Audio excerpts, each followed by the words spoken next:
Now, what did he tell them was going to happen? Number one, this is what Jesus said. He gives three essential points. Look at verse 15 of chapter 24. First, the trouble leading up to Christ's coming kingdom rule will start with one man's actions in Jerusalem's holy place. Look what verse 15 says. Therefore, when you see the abomination of desolation spoken of by Daniel the prophet standing in the holy place, whoever reads, let him understand. Now, that's a complicated verse. Jesus is citing an Old Testament passage from Daniel. And Jesus said a person, he calls them the abomination that causes desolation, and he says they're going to stand in a place. Well, let's just unpack this. What is when it says they're standing in the holy place? Well, that word is used, that expression, holy place, is used 54 times in the Old Testament. 100% of the time, it's the temple, or before the temple, the tabernacle. So all 54 in the Old Testament, it's the tabernacle or the temple. In the New Testament, it's used 5 times, primarily in Hebrews, every time referring to the holy place of the temple, like Herod's temple, Solomon's temple, using of the place where the Ark of the Covenant, where the menorah, where the bread, the showbread, in the altar of incense, and the brazen, all those things, that was called the holy place. Now look what he says. When you see this person, the abomination that causes desolation, spoken of by Daniel, standing in the holy place, the temple that's in Jerusalem.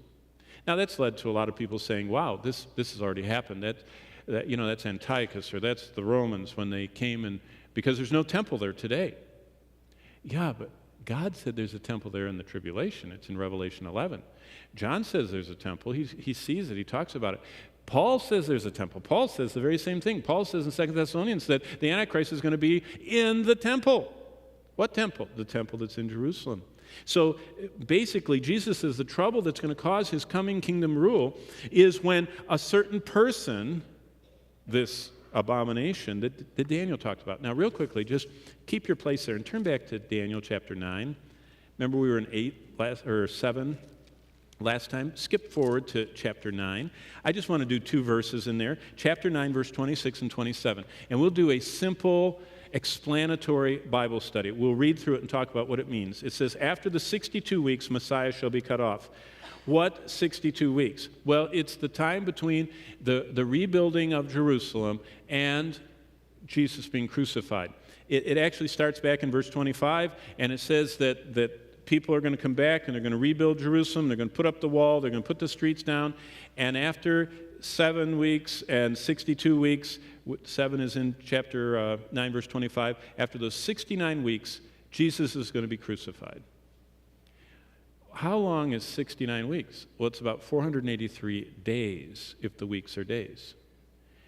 Between Nehemiah's time and Christ's crucifixion is not 483 days. So we know these aren't literal 7-day weeks. Now, in chapter 10, in verse 2, whenever it has the number, like 3 full weeks, those are literal 7-day weeks. But this word is actually heptad. It's actually sevens. So there's going to be 69 sevens. Well, if you multiply 69 times 7 years, you get 483 years, and it happens to be exactly how long it was from Nehemiah until the crucifixion. But what's interesting is, it ends with 1 week outstanding. Now watch in verse 26. After the 62 and 7 weeks, Messiah will be cut off. That's the crucifixion, but not for himself. That's the substitutionary atonement. But look now, here comes something beautiful. And the people of the prince who is to come shall destroy the city and the sanctuary. Who destroyed Jerusalem and the temple in AD 70? Daniel said somebody's coming. The Roman Empire. We all know that. Titus and the 9th Legion came and they camped on Mount Scopus and they leveled the place.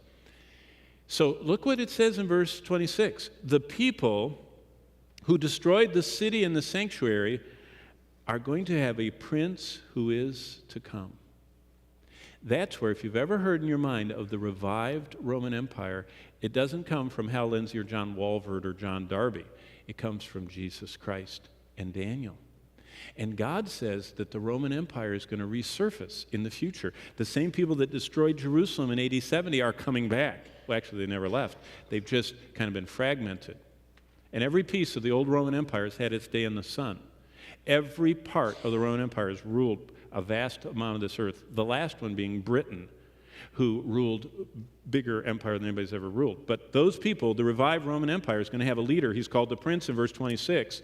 Now look at him being talked about in verse 27. Then he, who is that? The Prince who is to come, the revived Roman Emperor, who the Bible calls the Antichrist. He, and look at this, shall confirm a covenant with many for 1 week. There's the other week. And how many? Is it 7 days? No. It's in context. It's 7 years. 1 week of years. 7 years. That's how we get the 7-year tribulation. Right from here. 1 week. It's 7 years. But he will confirm a covenant with many for 1 week. But in the middle of the week, there's where you've heard of mid-trib this or that, or you've heard of the 3.5 years and 3.5 years if you've seen charts.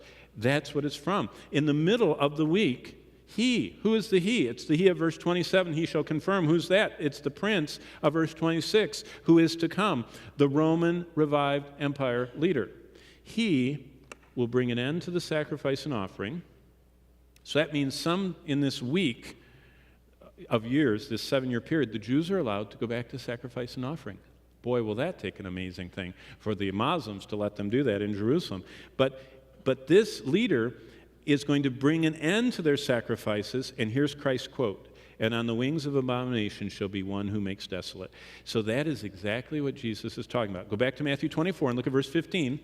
Therefore, when you see this man in Jerusalem, in the temple, that is causing this problem and stopping the sacrifice in the temple and breaking his covenant with Israel, then that's when everything is going to start happening. So the first thing Jesus says is the trouble leading up to Christ's coming in verse 15 of chapter 24 happens when the Antichrist is in the temple and he puts up his image, and we read that in Revelation.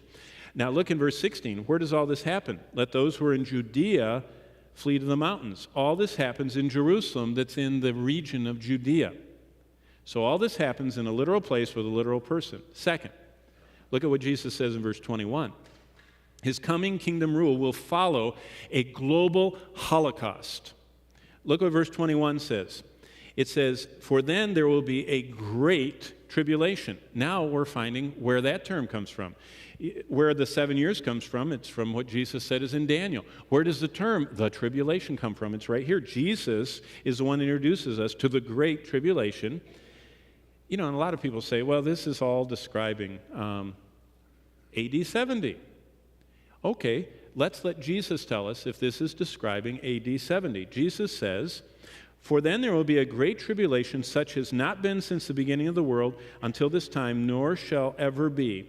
And unless, verse 22, those days were shortened, no flesh would survive.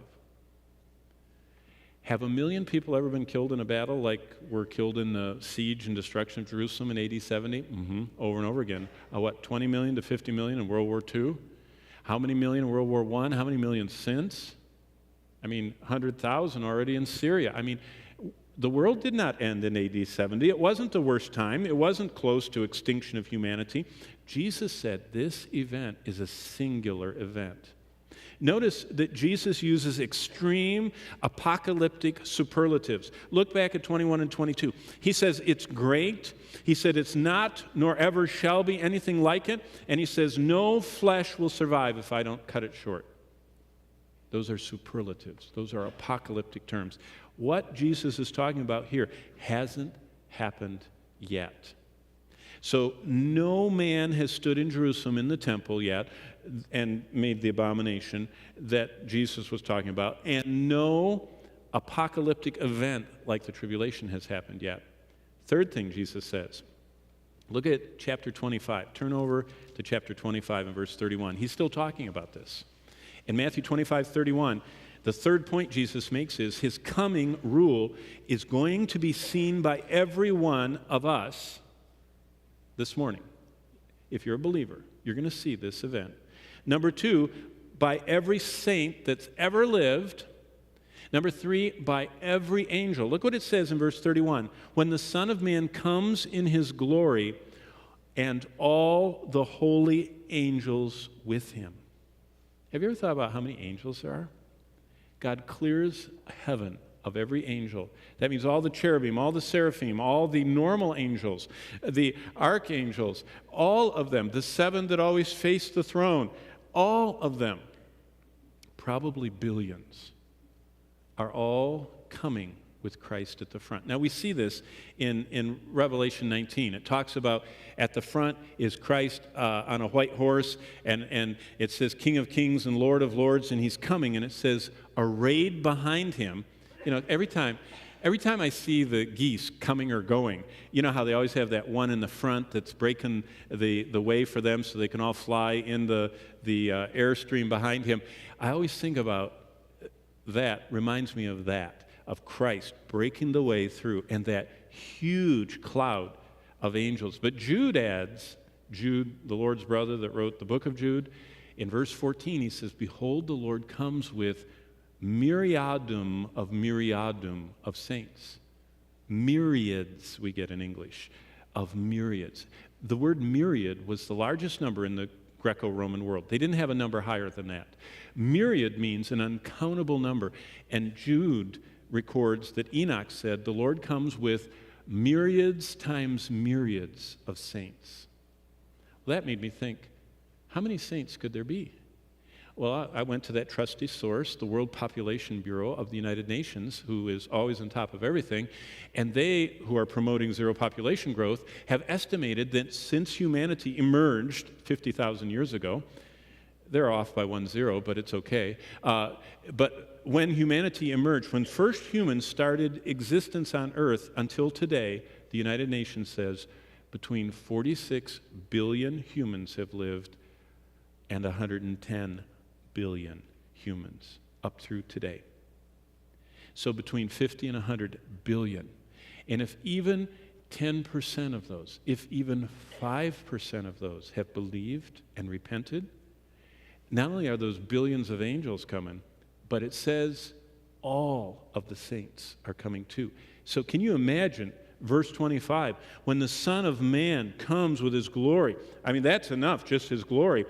Paul says in 2 Thessalonians 1 that it's like flaming fire. He's going to look like this asteroid burning up in the atmosphere, just in flaming fire. He's coming, and everybody's scared to death. And behind him is the largest assemblage of anything that's ever been coming toward earth, and everybody's just falling apart. And then it says he sits on the throne of his glory, and all the nations will be gathered before him, and he will separate them as a shepherd divides his sheep. I mean, this is tracking right with what Isaiah said, right with what Jeremiah said, just what Habakkuk said, just what every major and minor prophet said all the way through the Old Testament, that he's coming to earth and he's going to sit on a literal throne on earth. And he's going to gather everybody in front of him. He's going to divide them up, and he's going to invite the people that survive the tribulation to live on earth for 1,000 years with no carnivorous animals, no poisonous spiders or serpents, probably weeds will be abated. Wow. You know, I spent too long yesterday weeding in my garden. And all of that will be withdrawn, and humanity will finally live in utopia with Christ as King. Christ's coming kingdom rule will be seen by every one of us, every saint that's ever lived, every human alive on earth at the closing moments of the tribulation. Of course, we know that inescapable judgment comes. Jesus said in Matthew 4:17, repent, or when I come, you're going to face the fire. Jesus said in Matthew 7:21-23, not everyone who says with their mouth, Lord, Lord, but those who do my will, they go into the kingdom. And Jesus said in Matthew 13 that at that day, at the end of the age, the angels will come and separate and cast the wicked into the place of wailing and gnashing of teeth.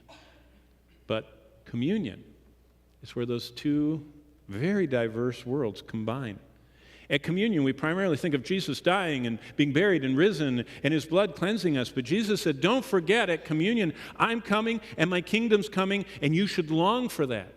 And I think sometimes we just love what he did on the cross, and we don't realize the same one who died on the cross has to come back and right all wrongs. Did you read over the weekend the Nigerians, I forget the name of the Muslim terrorist group in Nigeria, but they surrounded a little boarding school of a little mission thing, and they took their jerry cans of gas and they doused 5-gallon cans around the dormitories of the boys and girls, and then they sat outside and shot them as they, kind of like, starting an anthill on fire and then killing the ants. They were murdering those children. And, we say, why doesn't God do something? He is. He's coming back. He knows who those terrorists are, and he knows every one of the kids in the building, too. And they're all going to stand in front of him. See, we're just off on the timing. But God is going to bring his kingdom to earth. He is going to right all wrongs. And that's what the Lord told us, that communion reminds us Christ is coming. Christ is coming to set up his Father's kingdom. Christ is going to reign on earth. Christ is our King. And every time we celebrate communion, we're saying that we belong to him. And it's a promise that he's made, that he's going to return. Now, one more thing. Look at Matthew 6. This is the icing on the cake. Not only does communion connect Revelations, all of that prophesied future, all the stuff we've been slugging through, connecting it and saying that at communion we're supposed to remember that all that's going to happen and it's part of God's plan. But you know what it says in Matthew 6? This is the final connection. It says in Matthew 6, starting in verse 10, actually 9, in this manner, therefore, pray, our Father in heaven, hallowed be your name. Look at verse 10. Your kingdom come. Do you know what we're supposed to pray? Not just think about at communion once or twice a month. Do you know what we're supposed to pray every day? Do what you promised you're going to do in Revelation. Come like you said you're going to come. Right all wrongs. Come in flaming fire. Take vengeance on the sinners. Reward the righteous. Let us enter into your kingdom. See, at Christ's ministry, he connected all this. He said, don't think of prophecy as detached and out there, and it's kind of a non-essential. Every time you celebrate communion, remember, I'm not going to have communion until I get done with what I wrote about in Revelation. And every time you pray, ask me, look at verse 10, your kingdom come. Come and rule on earth, Lord Jesus. That's supposed to be on our hearts every day.